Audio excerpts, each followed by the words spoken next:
Boa noite, estão me ouvindo? Amém?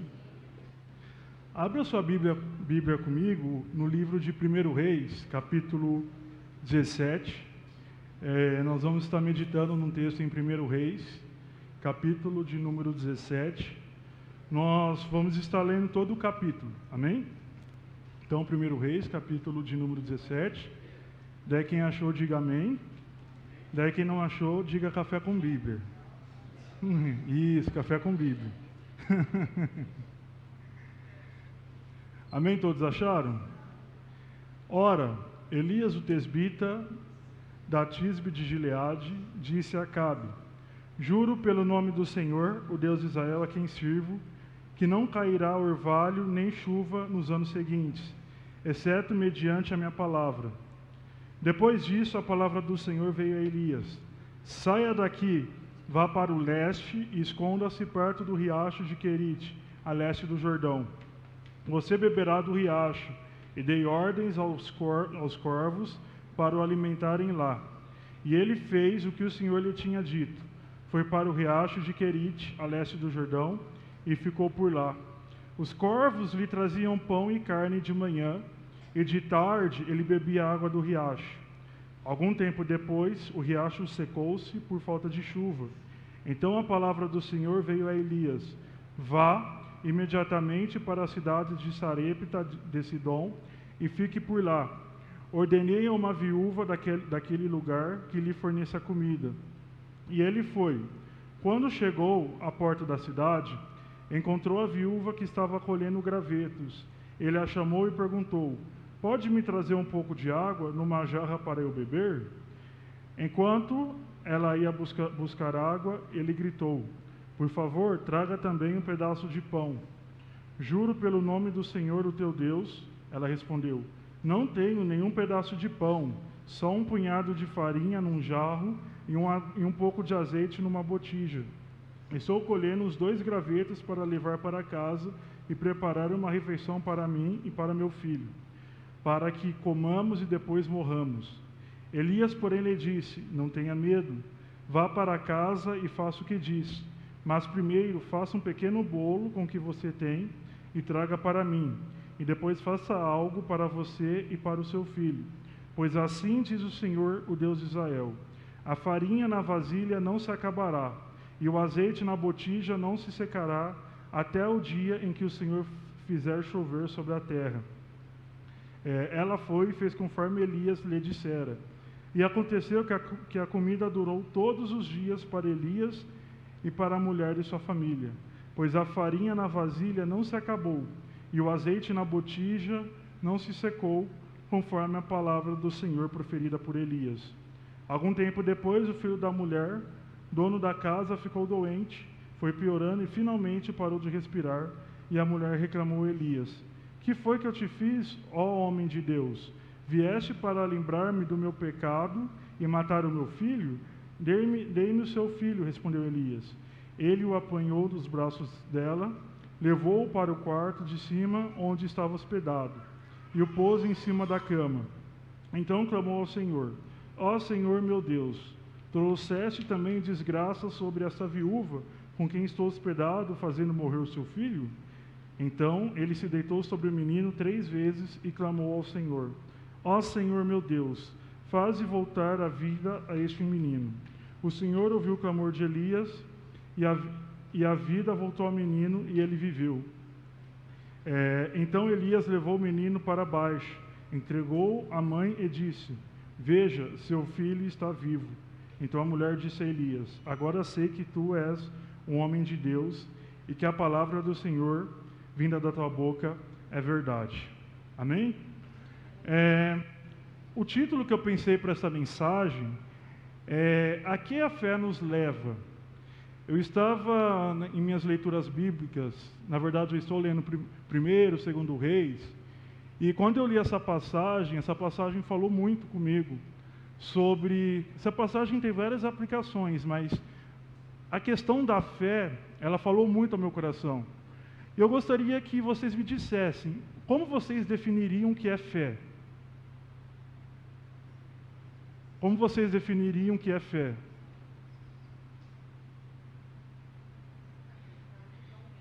Oi? Acreditar naquilo que não vê? O que mais?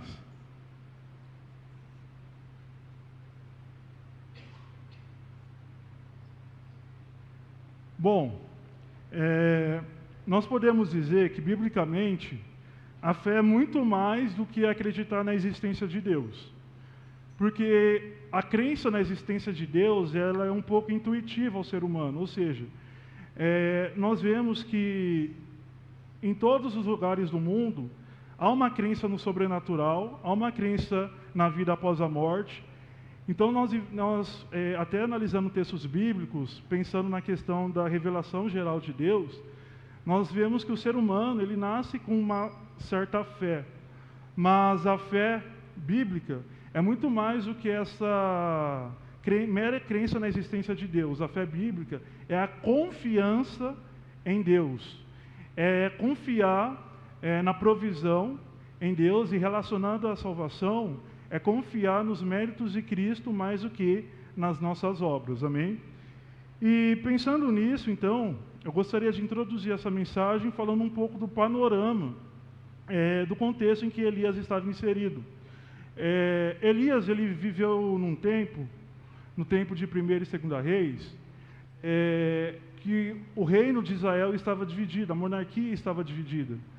1º Reis começa com o fim do reinado de Davi, então o reino estava unificado, Davi já estava idoso, depois que ele morreu, Salomão assumiu o lugar do seu pai, mas só que Salomão, ele, apesar de toda a sabedoria, ele acabou pecando contra Deus, acabou se curvando, Ele entrou num jugo desigual na época, a mulherada acabou com ele, e ele acabou indo para a idolatria. E Salomão, então, Deus, como juízo a Salomão por ele ter desviado dos caminhos do Senhor, Deus tirou o trono do filho de Salomão, Roboão, e deu a um outro rei chamado Jeroboão. Jeroboão, apesar de Deus ter colocado ele no trono, também se curvou em idolatria, depois vários reis, até que chega a história do reinado de Acabe, que é um dos reis mais perversos da história de Israel. Acabe, ele era casado com uma mulher que era uma das mais perversas da Bíblia, Até hoje, quando alguém fala que vai casar mal, fala que vai casar com uma Jezabel, por exemplo, que é a história da Jezabel. Fala, Deus me livre daquela Jezabel. Alguém já viu esse relato aí? Tem gente que fala, Deus me livre da Jezabel, quando fala que a mulher não é para se casar. Porque a Jezabel é sinônimo de perversão, de perversidade. E é nesse contexto, então, que aparece Elias. Elias, a gente não sabe, ele aparece pela primeira vez no texto que nós lemos aqui. Nós não sabemos quem era o seu pai, quem era a sua mãe, quando ele foi chamado e como ele foi chamado para ser profeta. Elias, ele aparece do nada agora no texto, já confrontando Acabe. E é nesse ponto, então, que eu quero introduzir o primeiro ponto, que é que a fé nos leva a ter coragem de obedecer às ordens de Deus, mesmo se pudermos enfrentar retaliações. Verso 17:1.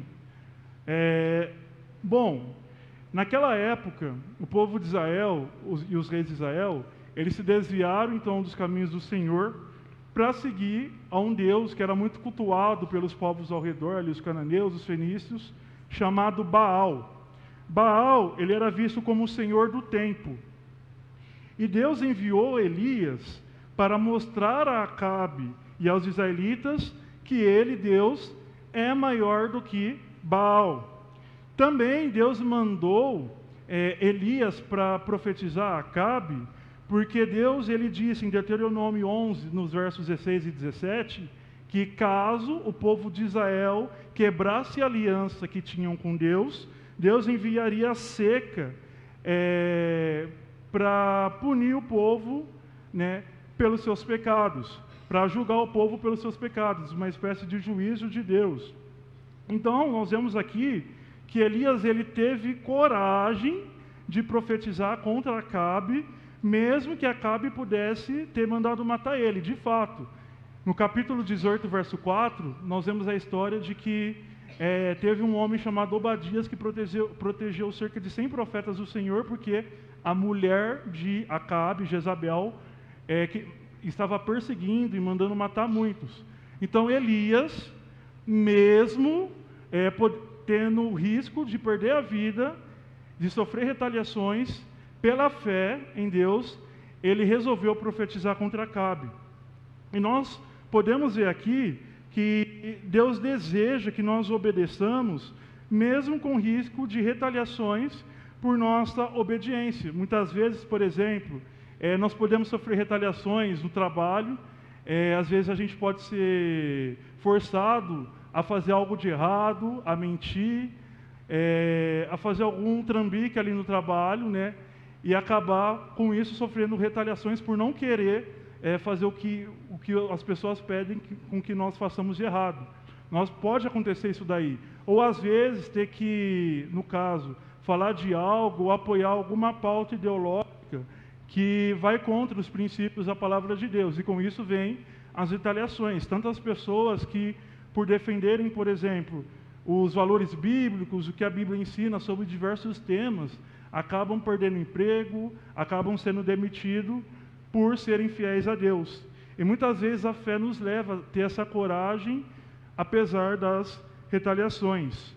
Muitas vezes nós podemos perder também amigos que se viram contra nós por causa da nossa obediência à palavra de Deus. Família também a gente pode muitas vezes perder, quase isso que Jesus disse, que no contexto que ele disse que não veio para trazer paz, mas espada, é nesse contexto de fidelidade, que ele exige mais fidelidade a ele do que fidelidade aos pais. Ele, como Deus, ele tem o direito de clamar essa fidelidade. E ele fala, então, nesse sentido de, muitas vezes, a gente perder até mesmo a família por sermos obedientes à vontade de Deus, ao que Deus nos manda fazer. E mesmo diante dessas pressões da cultura ao nosso redor, nos chamando para fazer o que é errado, e de pessoas nos convidando a fazer o que é errado, nós devemos fazer o quê? Obedecer a Deus. Amém?